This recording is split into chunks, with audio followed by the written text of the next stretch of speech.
કેમ છો દોસ્તો? સ્વાગત છે તમારું ડિજિટલ તાલીમ યુટ્યુબ ચેનલ પર.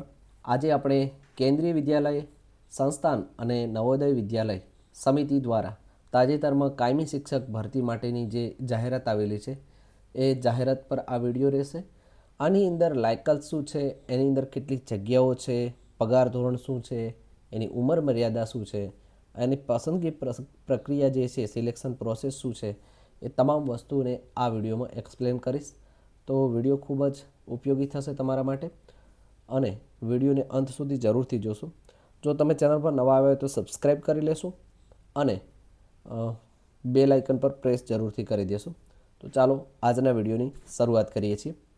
સૌપ્રથમ આપણે આની અરજી કરવાની તારીખની વાત કરીએ, કેમ કે ક્યાંક તમે આ તારીખને ચૂકી ના જાઓ.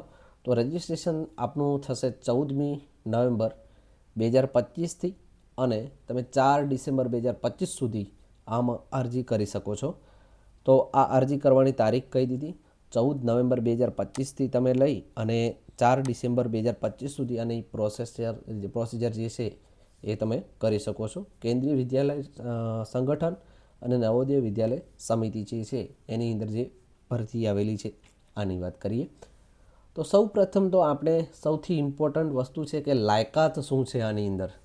તો લાયકાત મિત્રો એટલે જ ઇમ્પોર્ટન્ટ અહીંયા બની જાય છે કે પીઆરટી, ટીજીટી અને પીજીટી એને સમજવું આપણા માટે ખૂબ જ ઉપયોગી છે.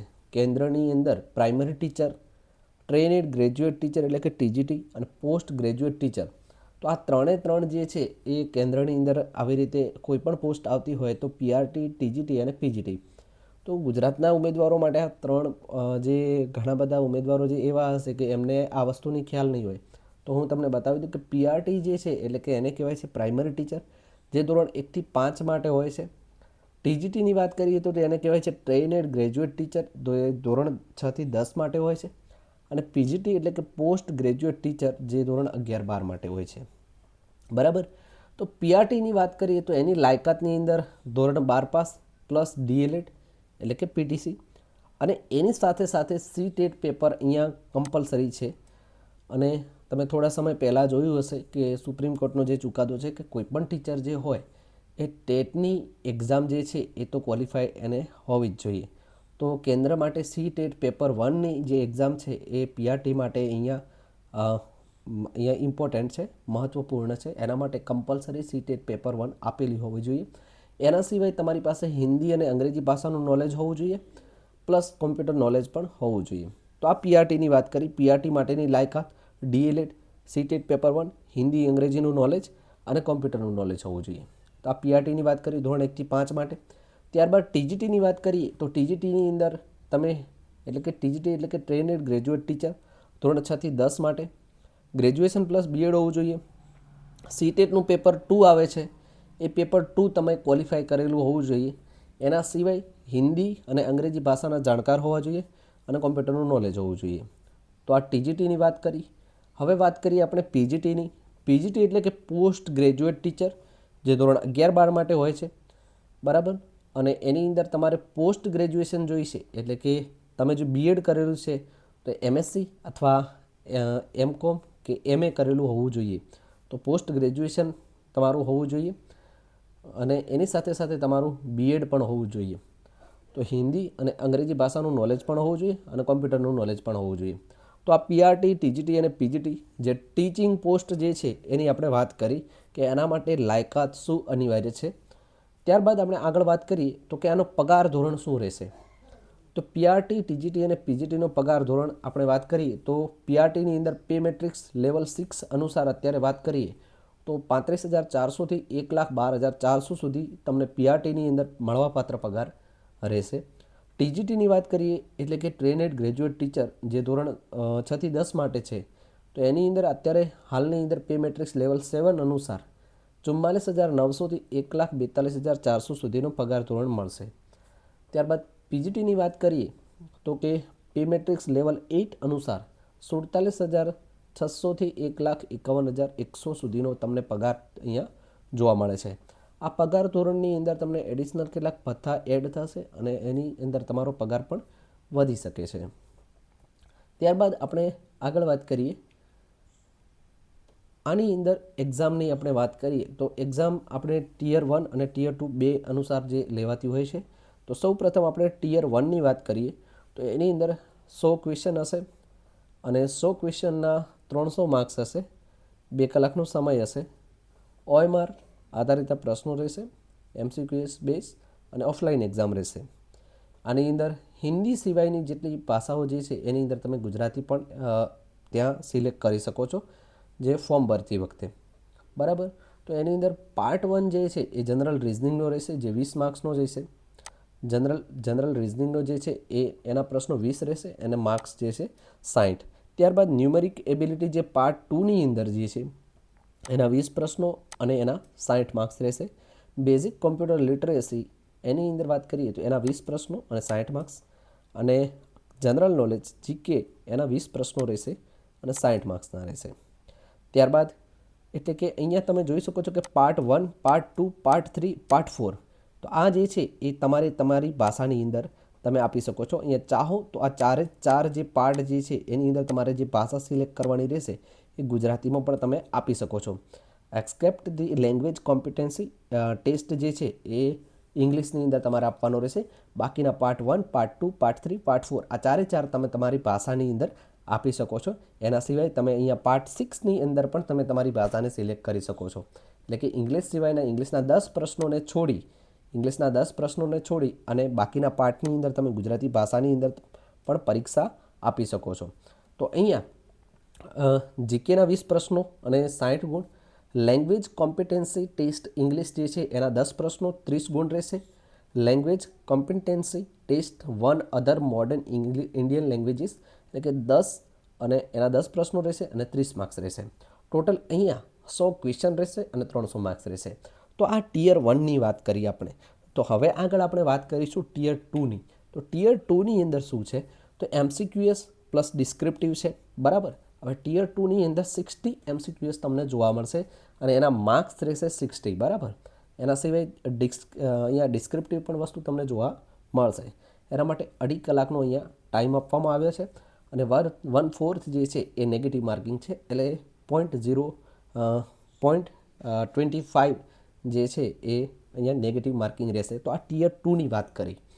ત્યારબાદ આપણે આગળ વાત કરીએ તો કે આની પસંદગી પ્રક્રિયા કેવી રીતે હોય છે. તો સૌ પ્રથમ CBT એક્ઝામ. બરાબર. તો CBT એક્ઝામની અંદર આપણે વાત કરીએ ટિયર 1, ટિયર 2, ત્યારબાદ એનું ડેમોન્સ્ટ્રેશન અને પછી ઇન્ટરવ્યૂ. તો એક્ઝામની વાત કરીએ ટિયર 1 અને ટિયર 2. ત્યારબાદ ટિયર 1ના અહીંયા કોઈ માર્ક્સ કાઉન્ટ થતા નથી. ટિયર 1ની અંદર તમારા કોઈ માર્ક્સ એના માટે તમારે પાસિંગ ક્રાઇટેરિયા જે છે હોય છે એને મતલબ પાસિંગ ક્રાઇટેરિયા આની અંદર ટિયર 1ની અંદર કોઈ નથી. એના માટે જે મેરિટ રહેશે એ મેરિટ આધારિત તમને ટિયર 2 માટે બોલાવવામાં આવશે. ટિયર 2ની અંદર જે છે 85% જે છે એ ગણાતા હોય છે અને 15% જે છે એ ઇન્ટરવ્યૂના ગણાવતા હોય છે. ત્યારબાદ ડોક્યુમેન્ટ વેરિફિકેશન માટે બોલાવતા હોય છે. તો આ વાત કરી આપણે પસંદગી પ્રક્રિયાની. હવે આગળ વાત કરીશું આપણે જગ્યાઓની અંદર. તો પોસ્ટ અહીંયા જે છે એ વાઇસ પ્રિન્સિપાલ માટેની KVS એટલે કે કેન્દ્રીય વિદ્યાલય સંસ્થાન જે છે તો એની અંદર કેન્દ્રીય વિદ્યાલય સંગઠન જે છે એની અંદર વાઇસ પ્રિન્સિપાલની જગ્યાઓ 58 છે. PRT ટીચર્સની જગ્યા જે છે એ KVSની અંદર 3365 જગ્યાઓ છે.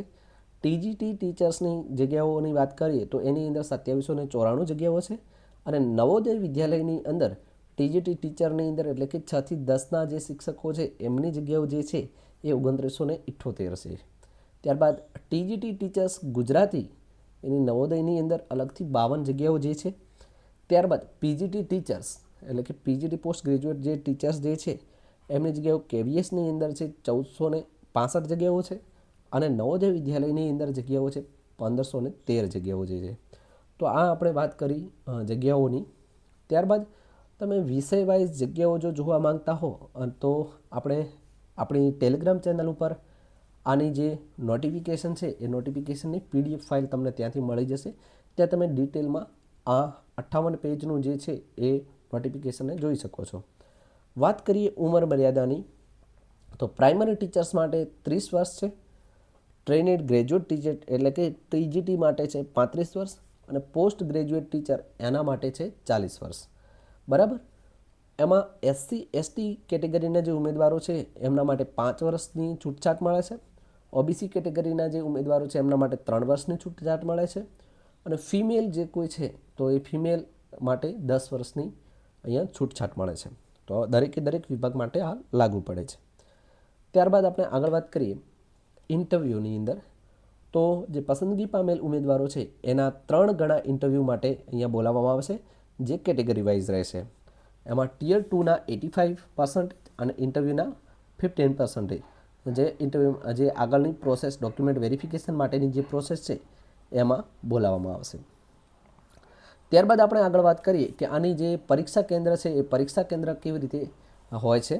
તો ઉમેદવારોની સંખ્યાના આધારે પરીક્ષા કેન્દ્ર પરીક્ષાના 15 દિવસ પહેલાં KVS અને NVS CBSE બોર્ડની જે વેબસાઇટ જે છે એ ત્યાં તમને જોવા મળશે. તો આ પરીક્ષા કેન્દ્રની વાત કરી. ત્યારબાદ આગળ વાત કરીએ તો પરીક્ષાની ફી શું છે, તો કે PRT, TGT અને PGTની 1500 રૂપિયા ફી રાખેલી છે. નોન ટીચિંગ સ્ટાફ જે છે એની વાત આપણે આ વિડીયોની અંદર ડિટેલમાં કરી નથી. નોન ટીચિંગ જે સ્ટાફ છે, મતલબ ક્લેરિકલ કોઈ બી પોસ્ટ છે, તો એના માટેની જે કોઈ વાત કરી હોય તો આગળ આપણે એક વિડીયો અલગથી લાવીશું.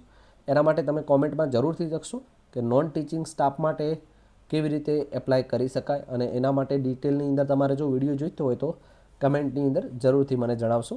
તો નોન ટીચિંગ સ્ટાફ માટે જે છે 1200 રૂપિયા ફી છે. SC, ST, PH અને એક્સ સર્વિસમેન જે ઉમેદવારો છે તો એમના માટે 500 રૂપિયા ફી છે.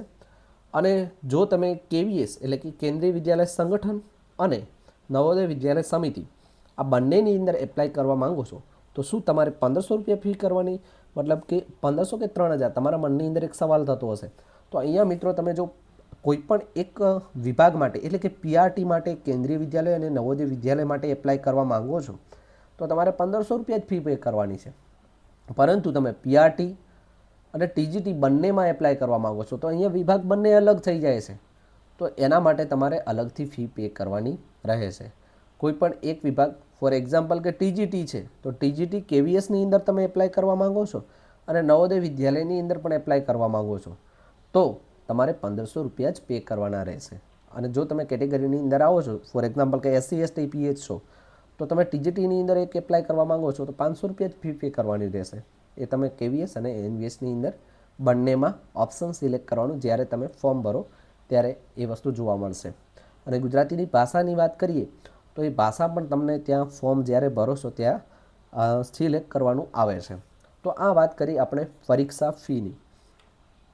ત્યારબાદ આનું જે ડિટેલ નોટિફિકેશન છે એ આપણી જે ડિજિટલ તાલીમ ટેલિગ્રામ ચેનલ છે એની અંદર તમને જોવા મળશે, અથવા તમે વેબસાઇટ ઉપરથી પણ મેળવી શકો છો. તો ત્યાંથી તમે આ નોટિફિકેશન મેળવી લેશો અને એકવાર વાંચી લેશો અને એની અનુસાર વિષય વાઇઝ જગ્યાઓ અને બધું એની અંદર કવર કરેલું છે, તો તમે એ પણ વાંચી શકો છો. આ વિડીયો તમને પસંદ આવ્યો હોય તો વિડીયોને લાઇક કરી દેશો. આપણી ચેનલ પર નવા આવ્યા હોય તો સબસ્ક્રાઈબ કરી લેશો અને બેલ આઇકન જરૂરથી પ્રેસ કરી દેશો. Thank you so much for watching this video, અને આપનો ફીડબેક કમેન્ટ બોક્સની અંદર જરૂરથી જણાવશો. મળીએ બીજા વિડીયોની અંદર. Till then keep learning and keep exploring. Thank you.